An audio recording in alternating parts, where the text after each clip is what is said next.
특별한 우리 다윗선교회 헌신을 위한 예배인데 특별한 강사가 와서 같이 은혜를 나누면 참 좋겠다라는 생각을 합니다. 그런데 굳이 우리 다윗선교회 회원분들이 저보고 말씀을 전하라 그래서 순종하는 마음으로 말씀을 전합니다. 특별한 강사가 아니더라도 은혜가 여러분들의 있기를 부탁을 드립니다. 느헤미야서는 저희가 아마 가정 식탁 모임으로 한번 읽었던 그런 말씀들 중에 하나였는데 오늘 특별히 6장에 있는 말씀을 통해서 함께 은혜를 나누도록 하겠습니다. 요즘 한국교회가 굉장히 어려움에 처해 있습니다. 이런저런 문제로 한국교회가 지탄의 대상이 되었고 또 이런저런 이야기거리로 한국교회의 젊은이들이 교회를 떠나가는 그런 일들을 경험합니다. 교회 세습의 문제부터 성적인 문제까지 어느 한 군데 성한 것이 없는 것처럼 한국교회가 그렇게 병든 모습으로 우리 가운데 보여지고 있습니다. 그런데 그런 중심에 대부분들이 목사님이 서 있다는 사실입니다. 그 목사님들이 젊어서부터 그랬냐? 그건 아닌 것 같아요.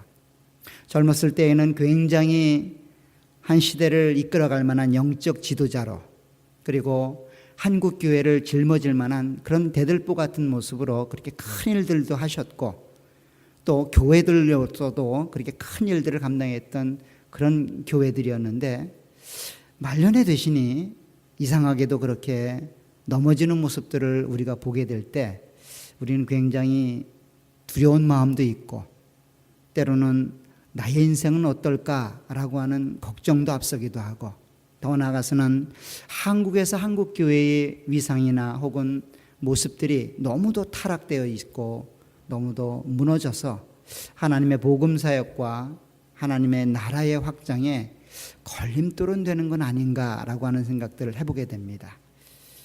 어쩌면 우리 모습인지도 모르겠습니다. 우리는 그 자리에 안 가서 그렇게 안 드러났을 수도 있고 또 그분의 모습들이 우리와 전혀 다른 것이 아닌데도 불구하고 그분들의 위치가 그렇게 크게 그들의 문제를 확대해서 혹은 대서특필하게 나오고 있는지도 모르겠습니다. 이런 와중에 오늘 본문은 굉장히 큰 도전을 주고 우리에게 큰 의미를 준다라고 생각을 합니다. 특별히 인생의 이제 후반전 중에도 거의 끝나갈 때를 준비하시는 우리 다윗선교회 그리고 그 다윗선교회 함께 예배를 드리기 원하는 모든 자들에게 어쩌면 인생 말년에 한국교회가 경험하는 그런 아픔들이 우리에겐 주어지지 않았으면 하는 마음으로 아마 헌신을 다짐하고 또 우리의 삶을 다시 한번 헌신이라는 이름으로 점검하는 것들은 굉장히 큰 의미가 있다라고 생각을 해보게 됩니다. 그래서 오늘 6장에 있는 말씀 1절로 14절의 말씀을 통해서 헌신을 새롭게 하시는 우리 다윗선교회와 또 함께 동참하여 예배를 드리는 하나님의 사람들이 무엇을 점검해야 되고 어떤 모습으로 헌신되어야 되며 헌신된 자들은 어떻게 살아야 되는지를 함께 나누도록 하겠습니다.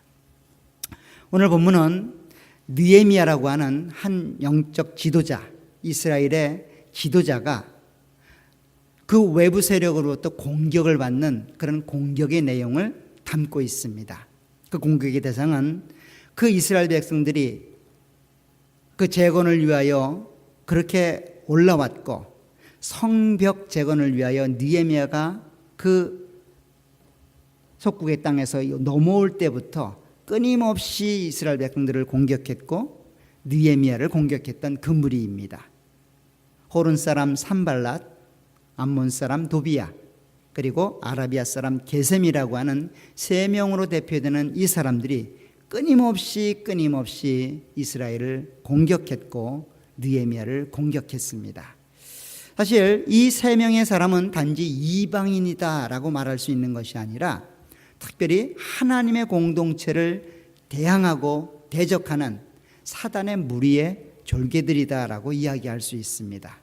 결국 하나님을 믿고 따라가는 하나님의 백성들이 사단의 무리 앞에 농락당하고 있고 공격을 받고 있는 것과 같다라고 생각을 합니다.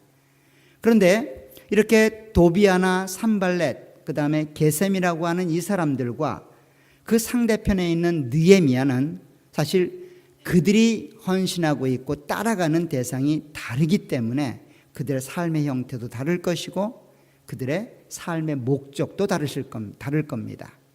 느헤미야가 하나님을 섬기고 있고 하나님을 따라가고 있기 때문에 하나님께 헌신된 사람이라면 아마도 이 도비아와 산발렛과 게셈이라고 소개되고 있는 이방인들은 그 하나님을 대적하는 사단을 믿고 따라가기 때문에 사단에게 헌신된 자들일 겁니다. 사실 인류는 누구에게나 다 헌신된 마음이 있고 어떤 한 부분에 헌신되어 살아갑니다. 예수님은 이 땅에 오셔서 그런 말씀하셨습니다. 주님을 따라가는 제자들에게 이 땅에서 두 주인을 섬길 수 없다. 돈과 재물을 겸하여 하나님을 섬길 수 없다라고 구체적으로 말씀하면서 그 마음 안의 주인이 하나로 정해질 수밖에 없다라고 이야기를 합니다. 그 말은 곧 누구나 다 하나의 주인을 섬기고 따라가고 있다는 겁니다. 그 어떤 한 대상 앞에 우리는 헌신되어 삶을 살아가고 있다는 겁니다. 그것이 하나님이 되었든 아니면 하나님 대신 그 무엇인가가 되었든 누구나 다 인간은 자기가 추구하는 목표를 향해서 그 목적을 향해서 헌신된 마음으로 삶을 살아가고 있다는 것이죠. 어떤 사람은 자기 자신을 위해 인생을 살아가고 어떤 사람은 명예와 권세를 위해 인생을 살아가고 어떤 사람은 부를 위하여 인생을 살아갑니다. 그렇게 무엇인가가 하나님의 자리를 대신하게 될 때 그 대신했던 그것은 그들의 주인이 되고 그들은 곧 그 주인에게 속하여 헌신된 삶을 살아가게 된다는 겁니다. 이렇게 하나님 이외의 내용을 주인 삼아 그렇게 살아가는 자들과 하나님을 주인 삼아 하나님께 헌신된 자들이 오늘 본문에서 다투고 있습니다. 싸우고 있는 거죠. 공격하고 서로 방어하고 있는 겁니다. 이스라엘 백성들은 그렇게 하나님께 헌신되어 하나님의 일들을 감당하며 그렇게 생을 살아가길 원하고 있고 사단에게 속하여 사단에게 헌신됐던 이 세 명의 사람들을 대표한 그 이방 사람들은 그 하나님께 헌신된 이스라엘 백성들을 공격하는 거죠. 할 수만 있으면 그 하나님 섬기는 일들을 장애하고 막는 겁니다. 그것이 성벽 재건 역사로 그렇게 중심에 놓고 서로 싸우고 있는 겁니다. 하나님께 헌신된 자들은 성벽 재건 사업을 완성하려고 노력하고 있고 사단에게 헌신된 자들은 성벽 재건 작업이 실패하도록 노력하고 있는 겁니다. 그런데 왜 성벽 재건 작업이 그렇게 이스라엘 백성들에게도 중요했고 이스라엘 백성들을 공격하는 그 이방 사람에게도 중요했을까요? 그냥 한낱 성벽일 텐데, 그죠? 사실 이스라엘 백성들에게 있어서 성전이나 성벽은 단순한 집이나 혹은 벽이 아닙니다. 그 성전은 곧 하나님의 임재의 상징이기 때문에 성전이 재건된다는 말은 하나님이 그들 가운데 임재하신다는 의미이고 성벽이 재건된다는 말은 그들의 신앙이 확고하게 새로워진다라는 의미가 있습니다. 그래서 이스라엘 백성들이 포로로 끌려갈 때 그 끌려가는 일들 가운데 가장 슬퍼했던 것은 그들이 포로가 되었다는 것보다도 예루살렘 성전이 무너진 사실입니다. 그 예루살렘 성전을 지키고 있던 예루살렘 성벽이 불타 무너진 사실이 그들에게는 가장 큰 아픔이었고 슬픔이었죠. 건물이 무너지고 건물이 부서졌기 때문이 아니라 하나님이 우리와 함께 계셔야 되는데 우리와 함께 계셨던 그 하나님이 우리 곁을 떠났다고 하는 상징의 의미가 하나님의 전이 불타게 되는 것이고 하나님의 성벽이 무너지는 현상이라는 거예요. 그래서 괴로워하는 겁니다. 그렇게 70년간 이방으로 끌려갔던 이스라엘 백성들은 70년 후에 돌아오게 됩니다. 돌아와서 그들이 가장 먼저 해야 될 일들은 뭐였을까요? 자기들 사이에서 떠났던 그 하나님이 돌아오게 하는 겁니다. 어떻게 하면 그 하나님이 돌아올 수 있을까요? 무너진 성벽을, 무너진 성전을 재건하는 일이죠. 그래서 포로에서 돌아왔던 이스라엘 백성들에게 가장 중요하게 요구되는 일은 뭡니까? 성전을 재건하는 겁니다. 성벽을 재건하는 겁니다. 이 두 가지 일밖에 없습니다. 성경에서는. 스룹바벨과 에스라와 느헤미야라는 정치적 지도자를 통하여 성전을 재건하고 성벽을 재건합니다. 그 일을 독려하기 위하여 학개 선지자가 등장하고 스가랴 선지자가 등장을 하는 겁니다.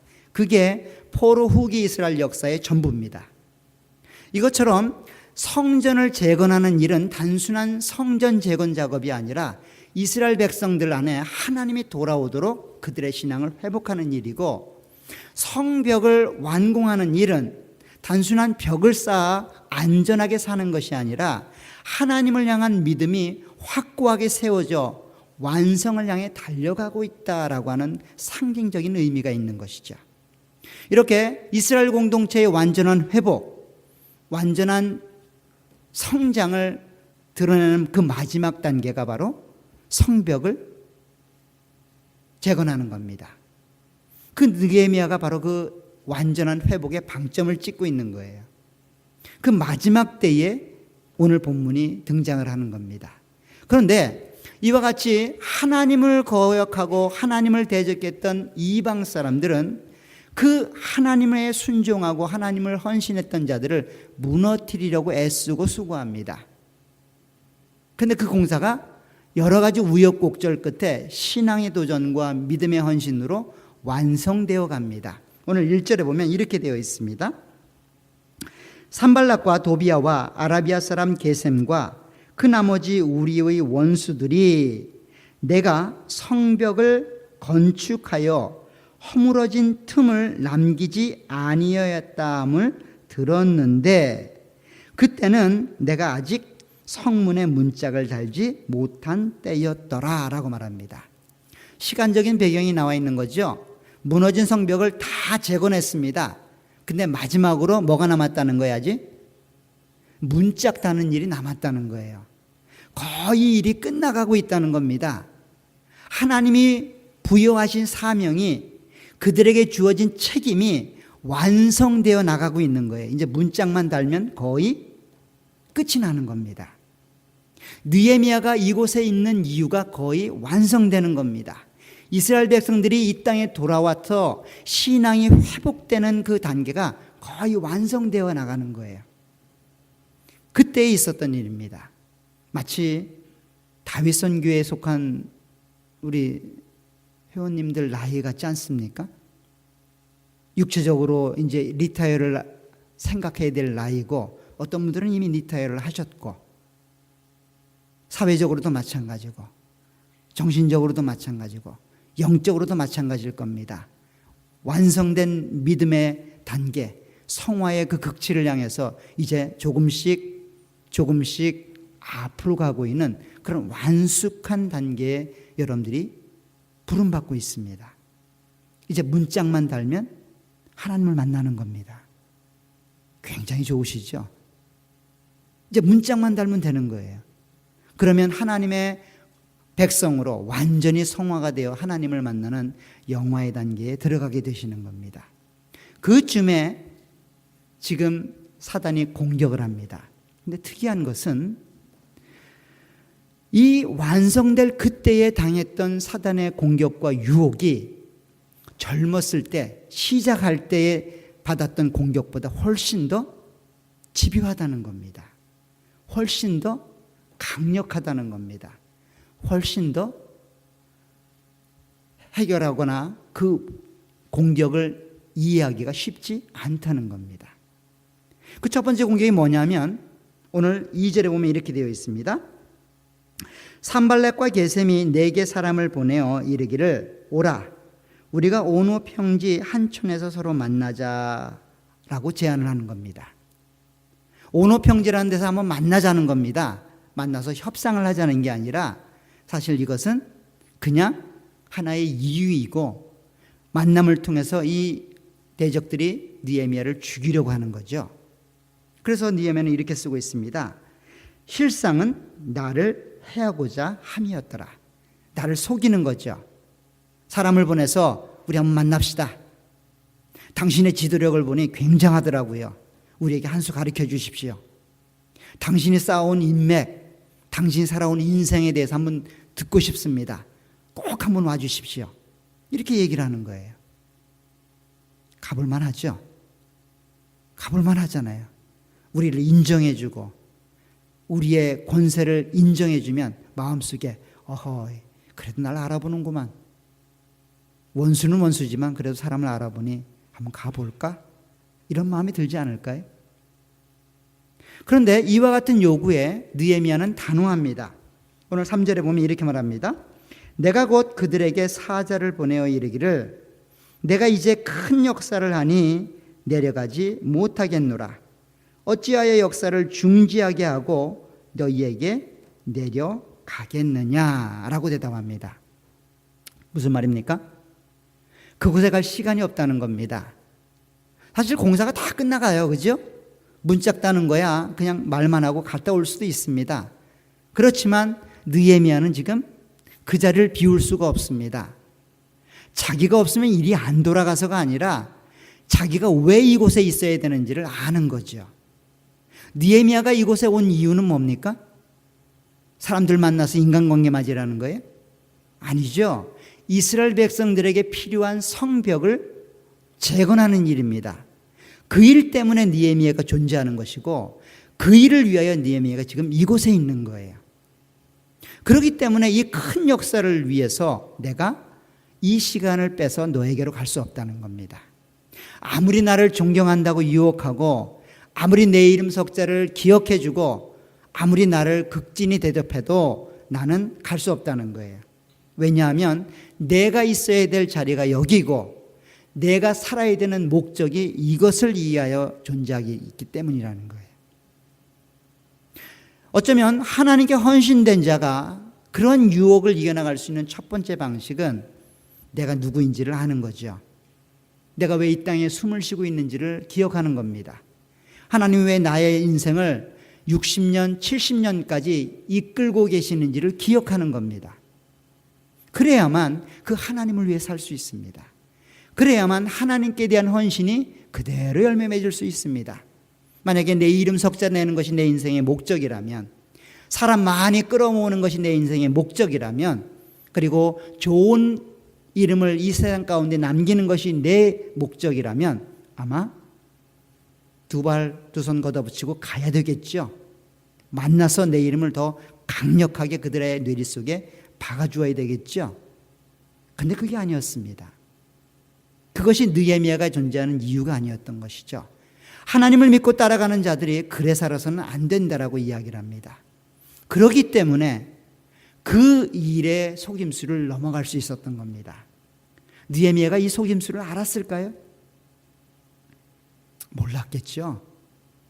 몰랐지만 어떻게 이 속임수에 넘어가지 않을 수 있었을까요? 자기가 살아야 되는 삶의 이유와 목적을 분명히 알았기 때문입니다. 사단은 끊임없이 우리를 공격합니다. 어떨 때는 알 수가 없어요. 이게 하나님이 주는 시험인지 사단이 주는 유혹인지. 그 다가오는 환경과 여건을 가지고 우리는 분간하기가 쉽지 않습니다. 근데 분간할 수 있는 유일한 방법은 뭐예요? 내가 누구인지를 아는 거예요. 내가 왜 지금 숨을 쉬고 있는지를 아는 겁니다. 왜 하나님이 나를 이 세상에 이제껏 살게 했는지를 아는 겁니다. 그럴 때 우리는 하나님을 향한 헌신과 하나님을 향한 믿음을 끝까지 열매 맺을 수 있는 겁니다. 그와 같은 모두가 여러분들이 되시길 간절히 부탁을 드립니다. 사실 그것도 한두 번이죠. 4번씩 연거푸 그렇게 물어온다면, 동일한 말로 유혹해 온다면 아마 쉽지 않을 겁니다. 그죠? 아마 쉽지 않을 거예요. 똑같은 말로 더 강도 있게, 더 나이스한 말로, 더 인정해주고 더 존중하는 말로 사람을 더 많이 보내고 똑같이 온오평지로 오라고 자꾸만 유혹하면 그것을 거부하기가 쉽지 않을 겁니다. 근데 느헤미야는 이겨냅니다. 오늘 4절에 보면 이렇게 말합니다. 그들이 4번이나 이같이 내게 사람을 보내되, 4번이나 똑같이 사람을 보냈다는 거예요. 뭐라고요? 온오평지로 오라는 거예요. 만나서 나랑 의논 좀 하자는 거예요. 만나서 당신의 리더십을 나에게 가르쳐 달라는 거예요. 그런데 그와 같은 똑같은 요구에 느헤미야는 이렇게 얘기합니다. 나는 꼭 같이 대답하였다라고 말합니다. 똑같이 대답했다는 거예요. 무슨 말입니까? 내가 왜 여기 있어야 되는지를 다시 한번 확인하는 겁니다. 내가 무엇 때문에 이곳에 존재하는지를 확인하는 겁니다. 그리고 내 인생의 목적이 무엇인지를 확인하는 거죠. 그 방법밖에 없습니다. 그 방법밖에 사단의 유혹을 이겨낼 방법이 없다는 거예요. 아마도 많은 분들이 얘기할 겁니다. 적어도 2번은 그냥 이겨내갈 수 있을지 모르겠어요. 3번째 오면 쉽지 않죠. 그래서 주변 사람들한테 얘기합니다. 3번이나 똑같이 이렇게 요구해 오는데 어떻게 해야 되지? 야, 그거 하나님의 뜻 아니야? 가봐. 그래도 안 갔습니다. 4번째 옵니다. 그럼 어떻게 할까요? 쉽지 않죠. 여러분들 똑같은 꿈을 4번 연거보 꿨다고 한번 생각해 보세요. 어떻게 하시겠어요? 잠 못 이룰 겁니다. 4일 연장 똑같은 꿈을 꿨다고 한번 생각해 보세요.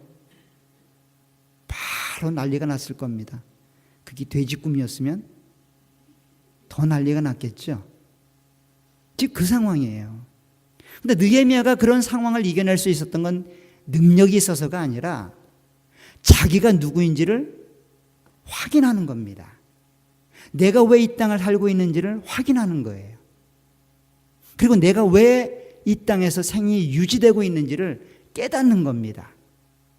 그럴 때 우리는 그런 사단의 유혹을 이길 수 있습니다. 이 정도 되면 사단도 포기를 해야 되는데 사단이 포기하지 않습니다.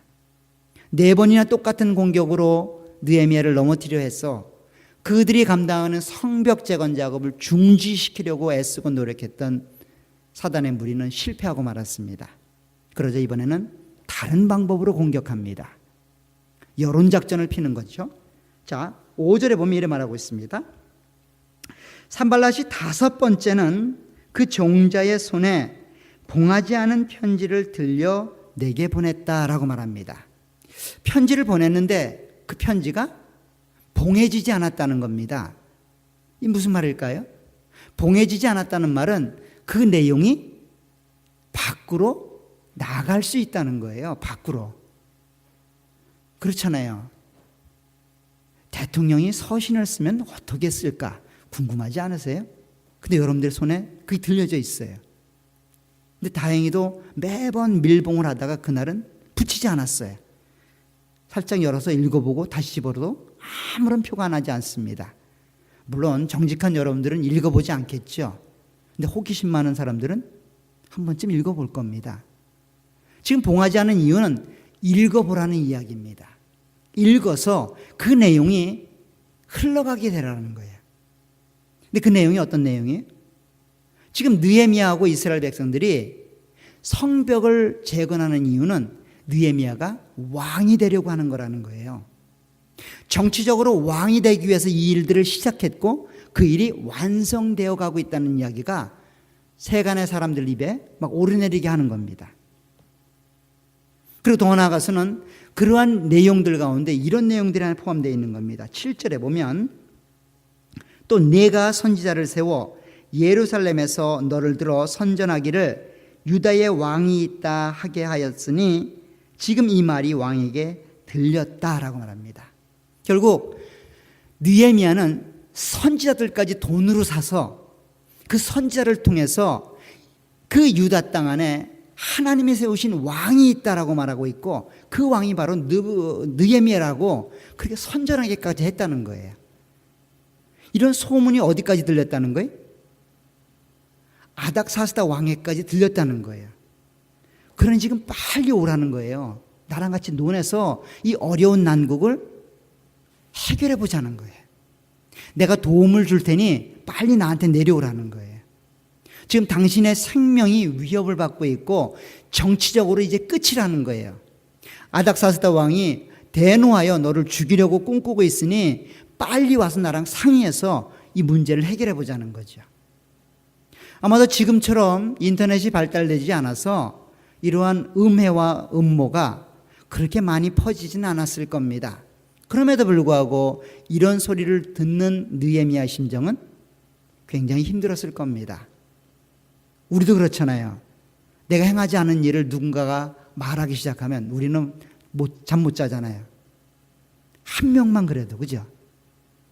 그냥 지나가는 소리로 누가 이런 말을 했던데 라는 말을 주일날 들으면 우리는 어떻게 해요? 그 즉시 교회를 옮기든지 아니면 마음에 상처를 갖든지 아니면 바로 전화를 하죠. 우리 심정 아닙니까?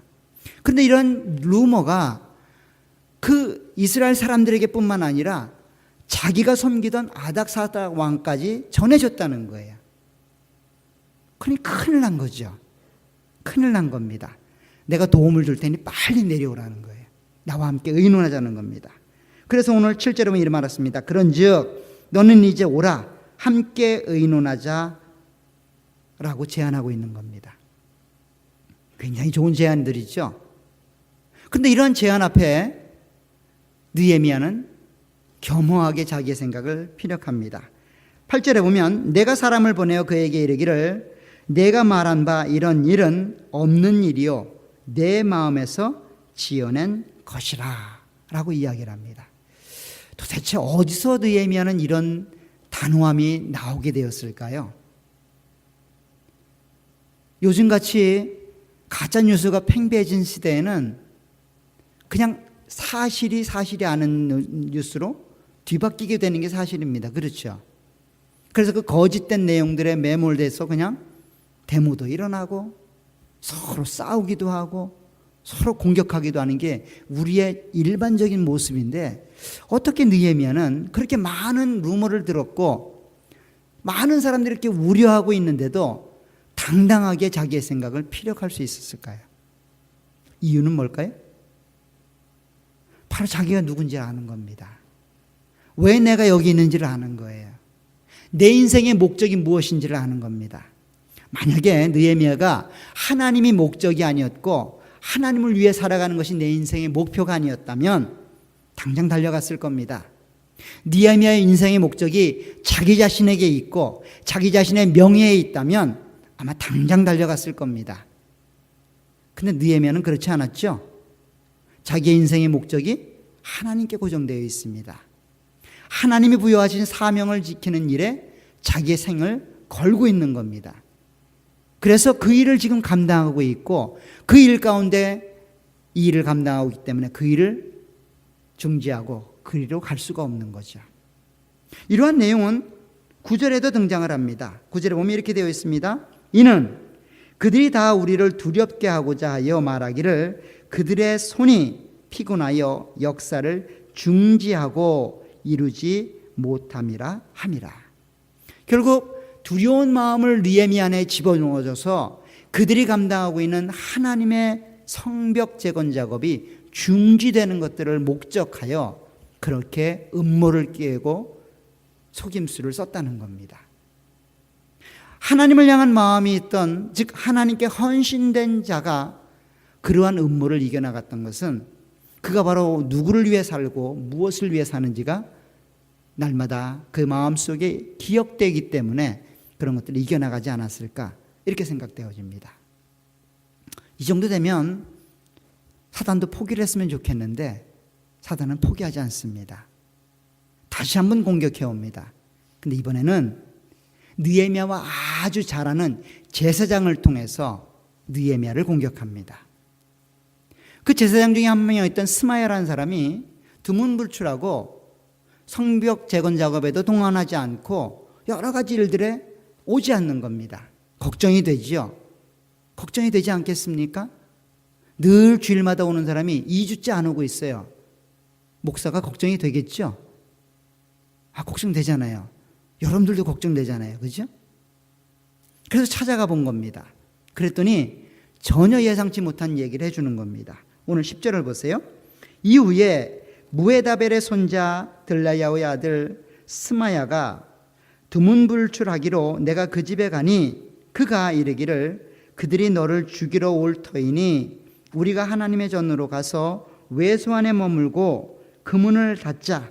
저들이 반드시 밤에 와서 너를 죽이리라. 들은 얘기가 뭡니까? 느헤미야여, 당신은 정말 우리 민족에서 없어서는 안 된 사람입니다. 당신이 이룬 일들은 정말로 하나님의 역사를 실현한 일들입니다. 그런데 지금 우리의 적이 당신을 죽이려고 하고 있습니다. 내가 어렵게 그 소식을 들었습니다. 너무도 낙심돼서 지금 어떻게 하면 당신을 살릴지 궁리 중에 있습니다. 식음을 전폐하고 우리 민족의 생명과 같은 당신을 살리기 위해서 노력하고 고민하고 있습니다. 이런 말을 들으면 어떨까요? 야, 대단한 믿음이고 대단한 충성이구나 라고 말하지 않을까요? 그리고 나서 그가 제안하는 게 뭡니까? 성전 안에 외소에 들어가서 나와 함께 숨자는 거예요. 성전 안에 외소에 들어가서 문을 닫고 이 밤에 그들이 와서 우리를 죽이려 할 때 거기서 생명을 면하자는 거예요. 당신이 죽으면 이 하나님의 역사가 끝나버리니 당신이 살아야 된다는 거예요. 가자는 겁니다. 가자는 거예요. 가야 될까요? 말아야 될까요? 가고 싶죠. 그렇게 내 존재감이 드러나는데, 내가 없으면 이 문제가 무너질 것 같은데, 내가 죽어버리면 이 하나님의 역사가 중단될 것 같은데 가야 되지 않을까요? 그런데 이건 역시 사단이 만들어놓은 덫이었다는 겁니다. 사실 외소라고 하는 그 지역은 어떤 지역이냐면 제사장만 들어갈 수 있는 곳이에요. 일반 사람들, 특별히 정치인이 들어가면 크게 죄를 짓는 장소입니다. 거기에 지금 같이 가자는 거예요. 내가 제사장이니 내가 당신을 데리고 가겠다는 거예요. 그 말은 건 뭐예요? 일단 들어가면 느헤미야는 이제 죄를 지은 거죠. 그래서 그것이 이유가 돼서 대서특필하고 사람들로 하여금 느헤미야는 더 이상 하나님을 믿는 사람이 아니다라고 그렇게 낙인 찍기 위하여 그렇게 음모를 세운 겁니다. 이 이야기가 11절에 느헤미야의 반응을 통해 등장을 합니다. 느헤미야가 이렇게 말합니다. 내가 이르기를 나 같은 자가 어찌 도망하며 나 같은 몸이면 누가 외소에 들어가서 생명을 보존하겠느냐. 나는 들어가지 않겠노라 하고 깨달은즉 그는 하나님께서 보내신 바가 아니라 도비아와 산발랏이 뇌물을 받고 내게 이런 예언을 함이라. 그들이 뇌물을 준 까닭은 나를 두렵게 하고 이렇게 함으로 범죄하게 하고 악한 말을 지어 나를 비방하려 함이었느니라.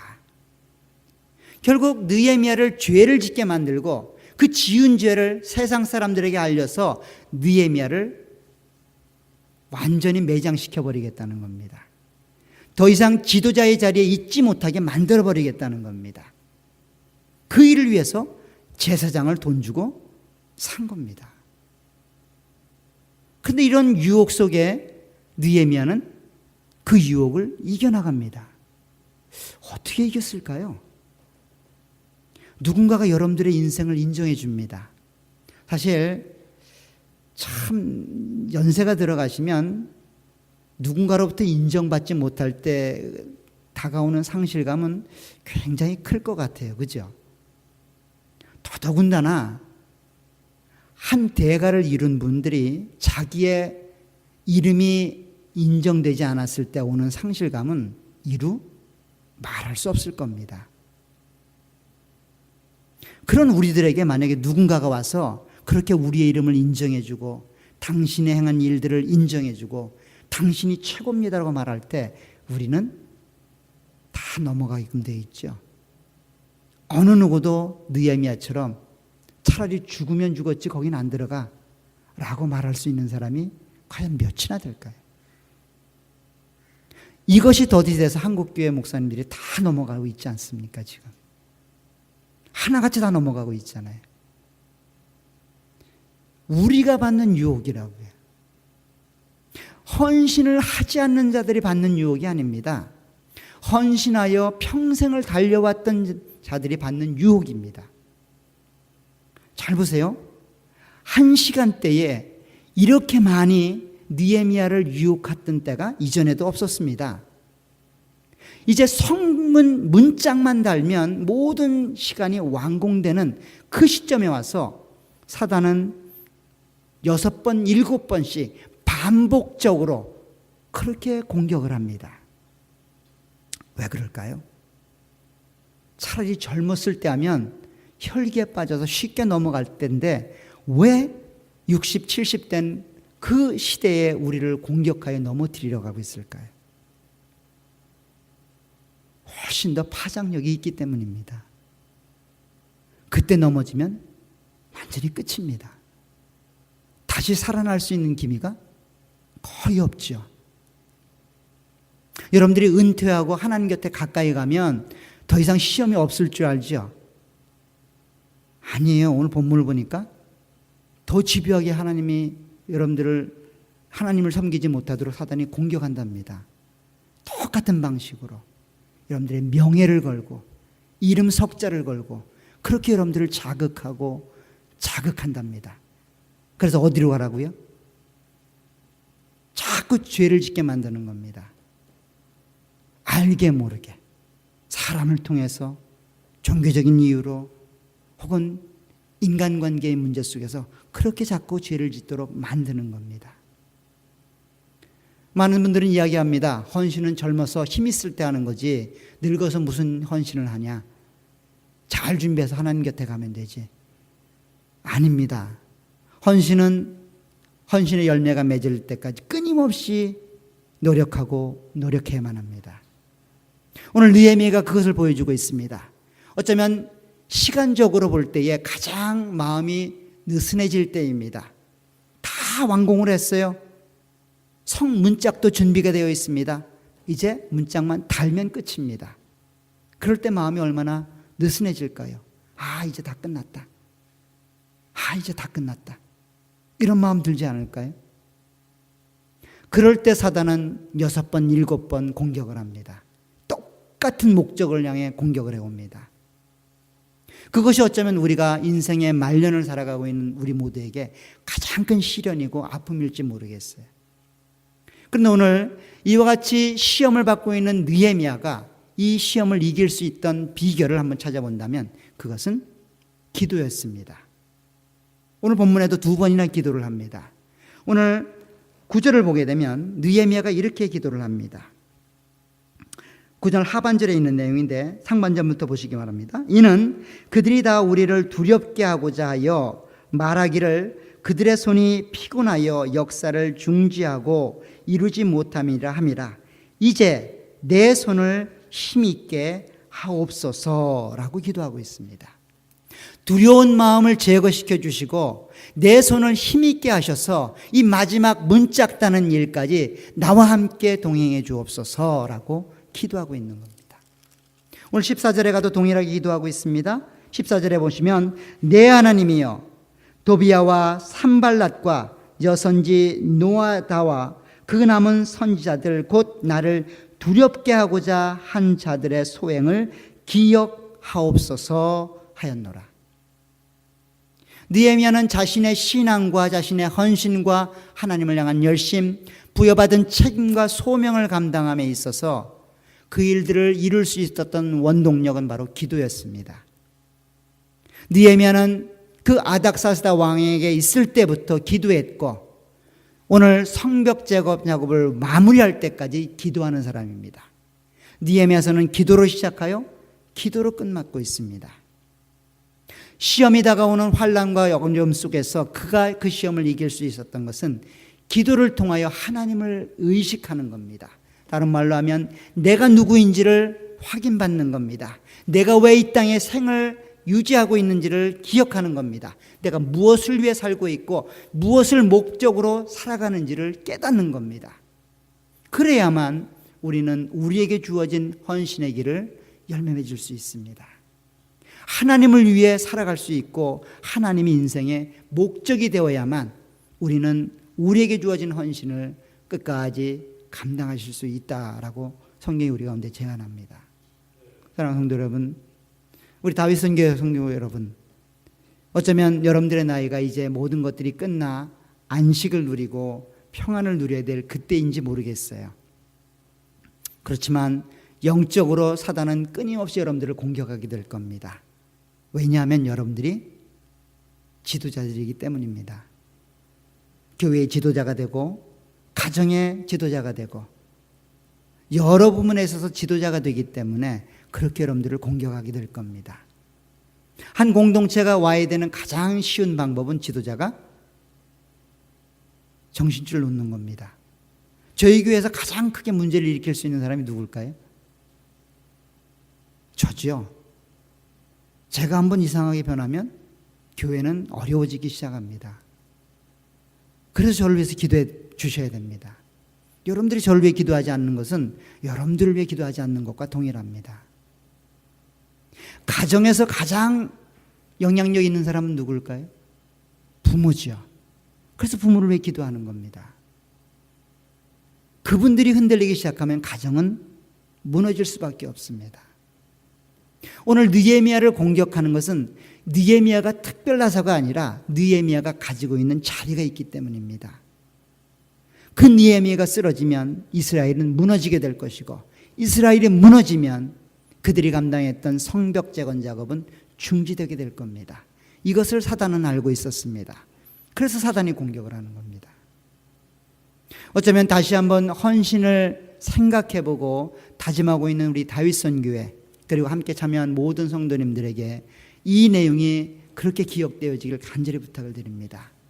내가 누구이며 내가 지금 왜 이곳에 있는지를 기억하시길 주의 이름으로 부탁을 드립니다. 무엇이 내 생의 목적이 되고 있고 목표가 되고 있는지를 다시 한번 점검하시길 기도드립니다.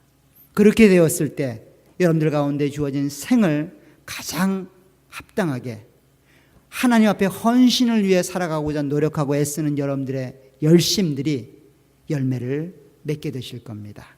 아무리 큰 시련과 유혹이 다가와도 그 시련과 유혹을 이겨낼 수 있을 겁니다. 많은 분들이 한순간에 다 사라집니다. 한순간에 훅 갑니다.